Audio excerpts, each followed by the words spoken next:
Hey people, it's been a long time. What's up, guys? I'm just kidding. But anyway, it's been a long time since I've posted something, so I figured I would. Because it's, 4 in the morning and I can't sleep anyway. What sleep? I don't know. But a lot has happened since my last video. And if you're not interested in watching, don't. I'm gonna be honest, because it's really just me talking. And I'm not witty, and I'm not, like, amazingly funny, and I'm not a great editor, and I don't do all that crap. I just talk, really, and that's really all I'm going to be doing is talking. So, if you want, watch it. If you don't. I'm just letting you know ahead of time that if I do post a video, I'm not really going to do any editing. I'm not going to put in any fancy titles. It's just going to be me, talking, human to human, or technically human to camera to human, but, whatever. But since my last video, I've worked a couple jobs. I moved. I was living in my aunt's house at the time of my other videos, and I lived there a good, I want to say 4 years. And, I feel bad because I didn't do all of things that I really wanted to do in those 4 years. But I guess, baby steps, one thing at a time, really. I guess that's because, as a woman, as I guess most women are, they kind of look for men to, sweep them off their feet and really, before they do something with themselves. It's hard to explain. I feel like I'm one of those princesses just sitting in a tower waiting for some dude to come save me, and I really need to get out of that mindset because for some reason I feel like my life can't start fully, in the direction it needs to go, until I find, a soulmate. Does that make sense? Because I feel like building a life without my soulmate is pointless. It's weird. I'm weird. I know. I don't know. I'm just weird. I'm just not wired that way. But I lived there for about 4 years, and which, I mean, obviously I'm grateful for it. She was my aunt, and I loved her. But it kind of sucked, because right at the end, when I really got a job and I started to save some money, is when she moved. Which I was like, damn. I was like, finally getting in some money, finally getting somewhere. Kind of got out of that, wait for a man to save me stage. I was really starting to get somewhere. So it kind of sucks that, she moved, but shit happens. You get up, you move on, right? Not for me. I have issues with letting things go, but not like moving. Moving's whatever, That's not something traumatic. If it was something traumatic, which I will talk about later, because something traumatic did happen, but that's going to be later into the video. I'm going to try to make it as short as possible, because my phone isn't bad. It's a nice phone, but I have so many, apps and stuff on my phone, it doesn't hold a lot of storage. So I think the most I can make it is 30 minutes before it's and just shut down.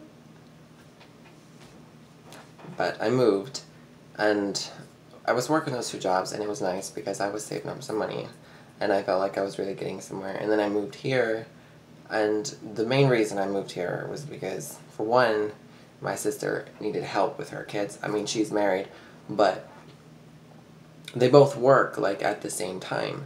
So they can't just, I mean, they could, but, I mean, who wants to just spend hundreds of dollars on daycare every week when I can watch them for free, And I don't mind doing that. That doesn't bother me. I'm happy to help because it helps me too. Because, for one, I get to spend time with my nephews. Okay? And for 2, it gives me a place to live and get on my feet. So obviously, that's a good thing. But ever since I've been here, I haven't been able to get a job yet. I'm not really making any progress with me personally, and it sucks, to be honest. I feel like I'm in a rut, I feel like I'm in a rut. I know eventually I'm gonna get out of it, so it's fine. But right now I'm kind of stuck, and it sucks. But I'm still obviously grateful for everything I have, you know, because it could be worse, you know. There are plenty of homeless people out there who love a bed to sleep in and food to eat, so I'm very grateful for all of it. I just feel like I'm stuck right now, and I feel like I need to be here, and I'm like, here. So I gotta really work that out in the future. But since moving here, something traumatic has happened to me. I guess depending on people's viewpoints, they may see it traumatic, they may see it as not traumatic. To me, it's traumatic because it's the first time it's ever happened to me. And I'm a very big animal person, I guess. Not really animal person, but when I make a connection with something, that connection doesn't go away. Like my ex-fiance, for example, I still love the shit out of him. Like, I hate him because I'm very angry with him. I have a lot of anger for him. But I still love him. And I guess that's where the anger stems from. But my point is, I don't break connections. Like, most people are like, oh, there's a connection here, well, let's just split that shit in half. No. My brain doesn't do that. My body doesn't do that. It's literally, like, physically impossible for me to stop caring about something if I care about it.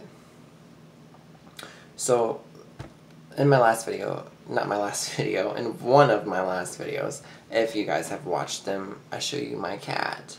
His name is Kit. He was very beautiful. He was a Siamese cat. I believe the video was the story time video. When I told you about the dog I found, I had showed you my cat as well. And told you he didn't love me because he never spent any time with me. Still sour about that. But I brought him here to my sister's house where I currently live and reside. And where I live is really kind of out there, like in the woods, kind of out there. Like, I mean, there's obviously people around in housings. It is a neighborhood, but it is a very woodsy neighborhood. Like, if you just plopped some houses in the middle of some woods, it's what it feels like, really. And so there's, you know, obviously all kinds of bugs, all kinds of fleas, ticks, gnats, mosquitoes, spiders, scorpions. Oh my god, scorpions. There was a scorpion in here on my desk the other day. I almost lost it. I jumped up. I didn't scream, obviously. Okay, I didn't scream. I am stronger than that. I didn't scream. Okay. But I did freak out. There's a scorpion just walking along my desk, like, hey, what's up? Like, I'm like, no, you're not allowed here. No. I did squish it. I mean, just spoiler alert, in case, you know, anyone is sensitive about killing bugs or scorpions. I did kill it because I was afraid of it. Sorry, but I was. I was afraid of it. It had a stinger, and it scared me, and that was the first time I've ever seen a scorpion in my entire life, and I'm hoping it is the last because that scared the shit out of me. So, like I said, there's tons of bugs and scorpions and spiders and just too many bugs. I can't deal with it. I mean, you think I'd be able to because I grew up literally in the country. Like, there was cows right next door to me. But I've never once seen a scorpion or really bad, like really ginormous spiders or like really scary spiders. I've never had to deal with that, even living in the country, you know, with cows next door and horses down the road. I've never seen a scorpion, so it was a shock to me. And like I said, there's tons of bugs, tons of everything out here. So I brought Kit here, and he did have fleas at the time that I brought him here, but usually I can just give him a flea collar, you know, and he was okay. And I'm mad at myself because it was really my fault. I mean, people can argue and say it wasn't my fault to make me feel better, all that crap, I don't care. But I know myself personally, it was my fault, and I can take responsibility enough to say that it was my fault because I know it was my fault, because if I would have paid attention, he wouldn't have died. He wouldn't have died. And I know that. And it kind of makes me proud because that means I can be mature enough to look at myself and say, okay, this is where I screwed up. This is what I should have done and what I didn't do. Which is obviously needed in adulthood. In any kind of form, you need maturity. And that does make me happy because it makes me realize that I'm able to be mature enough to say that this was my fault. So, anyway, what happened, he basically had flea anemia. And for those who don't know what flea anemia is, it's when the fleas literally drink more blood than he can make. And there were so many nights that I looked back and hated myself because I'm sitting here watching a movie or playing a game and my cat is over there dying, you know? And I hate myself every day for that because I didn't save him. He was my responsibility. He was my baby and I didn't save him. I mean, he was happy with me. I'm not gonna say he wasn't. I wasn't mean to him. I didn't beat him. You know, I loved him. I loved him so much, and I gave him everything I could. I gave him the food off of my plate. I let him go outside, even though I did not want him going outside. This was at my aunt's house before I moved here. When I brought him here, I didn't let him go outside because there's tons and tons of dogs running around. I didn't want no dog getting a hold of him, so I didn't let him outside. But I gave him as much as I could to make him happy. I let him outside not because I wanted him outside.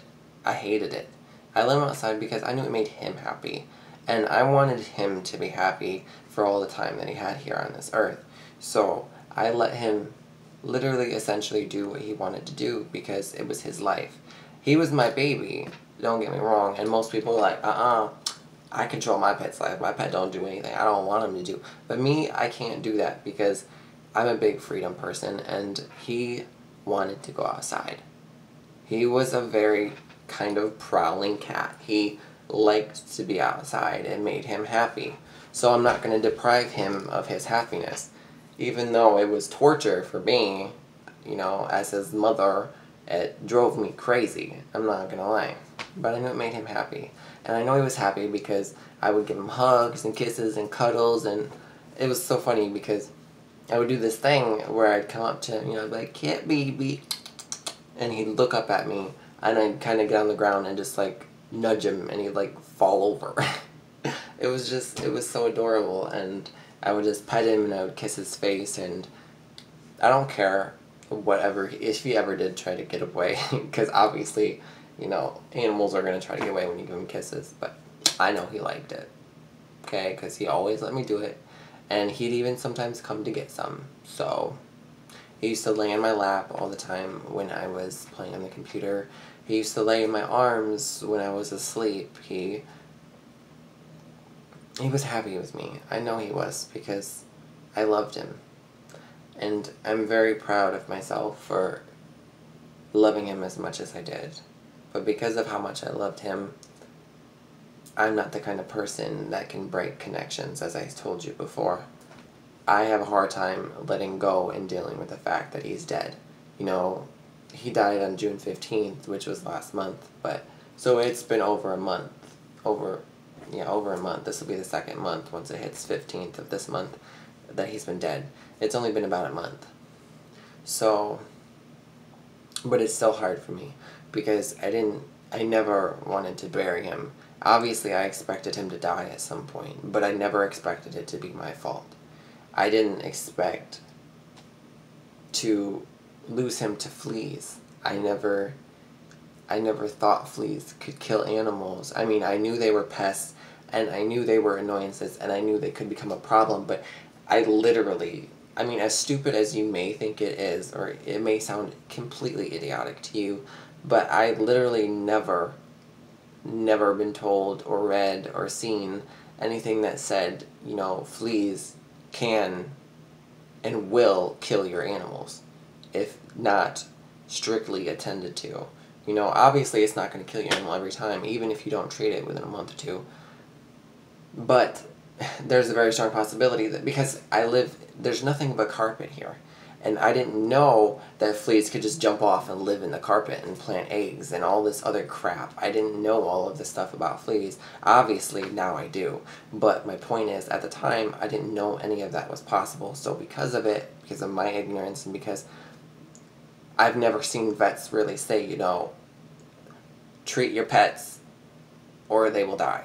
Like, I mean, obviously, to some common sense point of view, eventually fleas could become a problem. I understood that. I understood fleas could become a problem, but never a life-threatening problem.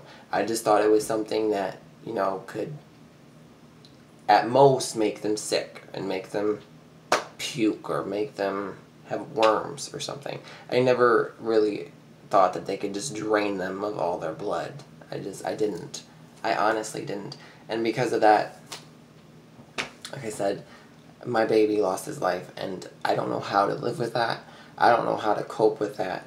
I'm trying every day. I really am, and it's getting easier, obviously, with time, because this is a month after it happened. You know, it's not like it was yesterday, okay? I was a mess for weeks, and I'm still kind of a mess sometimes. Like, tonight it was on my mind, and it was bugging me, but I refused to think about it because I wasn't trying to depress myself. Because I want to process this, grieve it, and move on from it. Not because I didn't love him or because I want to forget him, but because I don't want to dwell on pain. Because pain is very self-destructive, and I have this problem when it comes to pain that I just wallow in it, and it just spirals and spirals and spirals. So that's why I try not to dwell. Oh, I got my hair in my nose. I try not to dwell on my own pain because I lose focus of everything else. It's like tunnel vision. It's like this. Like if he was looking like this, that's all I see. So, but I was like, well, since it's on my mind, I'll do a healthy way to process this. So I figured I'd make a video to really process it, to share my story with you guys, and to really also make whoever sees this aware that you really, really have to stay on top of fleas. I mean, as stupid as I may sound, I was ignorant, and because of my ignorance, he died, and I don't want that to happen to any other animals. So, please, if your animal has fleas, get a flea collar, get a flea treatment. Don't be afraid to give him a flea treatment. That was one of the reasons I didn't give my cat a flea treatment, because I had seen these flea treatments, multiple ones. Like my aunt, she had a cat, she gave it a flea treatment, those things you put between the shoulders, or whatever, the shoulder blades. And it literally gave him a seizure, and he had to go to the vet, and he almost died. And that's why I was so afraid to give that to Kit, because I didn't want to kill him. I didn't want to put this on him and him have some severe allergic reaction and kill him. I didn't want that to happen. And because I didn't do something about it, because I was afraid and ignorant, he died. He died anyway. You know what I'm saying? So really stay on top of these flea treatments, guys. Don't be afraid of it. Because, I mean, at most, it'll give him a seizure. You can take him to the vet, they'll fix him, and you can bring him home. You know what I'm saying? But if fleas are left untreated, they will kill your animals. They will. If someone would have told me that, I would have gone out, got him fixed like that. Because I didn't know it was life-threatening. But I knew that these treatments could cause problems with him. They could give him seizures. They could make him vomit. They could make him sick. And it was one of the reasons I never gave him one. But I took him to the vet. Sorry, my video is running a little long, so I'm going to try to move it along. I took him to the vet, and I had given him a bath that day in our bathroom, and every time I go into that bathroom, all I can see is him in that bathroom, and that was really when I felt like shit, because I could see the damage that was done, but I couldn't see it fully until he was wet. When he was wet, I seen all that dried blood come off of him, all of those fleas. I felt dead inside. I felt horrible. And I took him to the vet that day, obviously. You know, I'm not going to see all this and then just like, you know, I took him to the vet after I gave him a bath. I tried to dry him off, but he was so exhausted because he didn't have what he needed in his system, so his system was exhausted from overworking. Because as I told you, he had flea anemia. And I'll get to the rest later in the story. I'm obviously going to try to make it quick though, but I had brought him out and I, dried him off, and I really tried to just let him sleep. But he would stand up occasionally, fall over, and he would meow. And he would meow, and he wouldn't stop meowing because he was looking for me. I know he was looking for me because he would stand up, he would be in my doorway, and he'd stand up, he turned around, and he wobbled for a second, and he'd meow, and he wanted me, and I know he did, because when I'd go over there, I'd pet him, I'd tell him it's okay, I'm right here, and he would close his eyes, and he would go back to sleep. He was my baby, and I loved him, and that is proof right there that I did, because in his moments of dying, well, yeah, he was dying, in his moments of being weak and on his deathbed, he wanted me. That shows you that I gave him love, and I gave him something enough to where he loved me, and he needed me by his side because he was afraid. And I took him to the vet that night, and I brought him in there, and he was weak, and he couldn't really stand up, and they gave him a pill to kill the fleas that was on him. But it pissed me off because they didn't give it to him until like an hour into my stay of being there, and I was like, what the hell? These fleas are what's killing him, and you're not doing anything about it. You're just, poking and prodding him. You already know what the problem is, so give him a solution. So that did kind of piss me off. I mean, it's not their fault, obviously, but it did frustrate me that they didn't give it to him or administer it to him once they seen that it was the problem, because the second I brought him in, he looked at his gums, he looked at his paws, and he seen that his blood had left them. They were basically white. His gums were white, his paws were white, and anyone with a brain who knows when an animal's gums and paws are white, or even your own skin, if it's too white, it's lack of blood, because blood goes to that body part, and it's what flushes it out and makes it that reddish pinky tone. It's blood. He didn't have enough blood in his body, so it was basically white. It was basically white. And that was when he told me, he has flea anemia. It is definitely life-threatening, and that the only way to probably save his life is a blood transfusion. And I was like, okay, well, how much does that cost? I'm like, can you guys do that here? He's like, we can't do that here because we don't keep the blood. He's like, you'd have to go here, blah, blah, blah. And I'm like, how much would that cost? And he said around $3,000. Like, $3,000 to give my animal barely half a bag of blood? Really? So you would rather him die than just give him some blood? Like, that's what I don't understand. It's like, if a human needed a blood transfusion, they would do it like that. They wouldn't ask for payments first. If you brought someone in from anywhere in the ER, they would give you a frickin' blood transfusion before asking for your credit card information, okay? But considering it's an animal, people didn't give a shit. I'm gonna say it. Because it's an animal, it's second class. And because it's second class, to them it's not a priority unless you got the money to pay for it. I could apply for some care credit, which I did while I was there. Instantly got refused. Instantly. I'm like, y'all need to change your name to Don't Give a Shit Credit, because that's really what it was. You know what I'm saying? Don't claim to care when you don't. That's what pisses me off. And I'm not well off. I don't have a lot of money. I can't pay $3,000. The most I had at the time was $700. And I couldn't pay $3,000. So I had to bring him home, and I made him as comfortable as I could. I tried to feed him like that mushy food that the vet gave me. It was like this vitamin food and some vitamin Pedialyte water, and I tried to get him to eat some. I mixed it with the water so he would get both at once, because it was really hard to make him eat anything, because obviously he had no energy, because he only had, I think they said 10% of the blood in his body. 10% of the blood in his body. Obviously, most people, honestly, probably would have put him down. He did tell me euthanization was an option, but I wasn't hearing it. I don't care. People can get mad. They can say I was torturing my animal, because I wasn't. but I wasn't going to just put him down in some random strange place with random people he don't know with a needle in his arm, you know.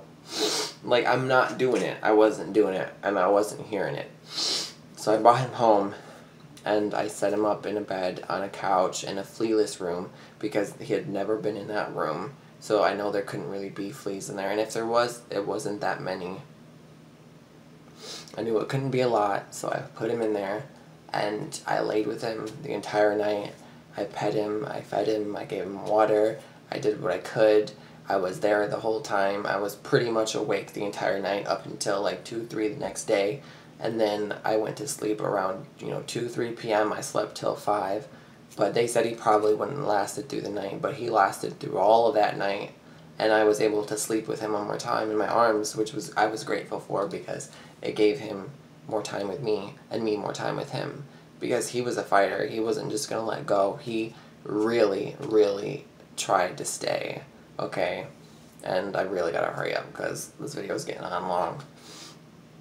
But, I stood with him the entire time. I fed him. I gave him water. And he made it through the first night. He made it through the second day.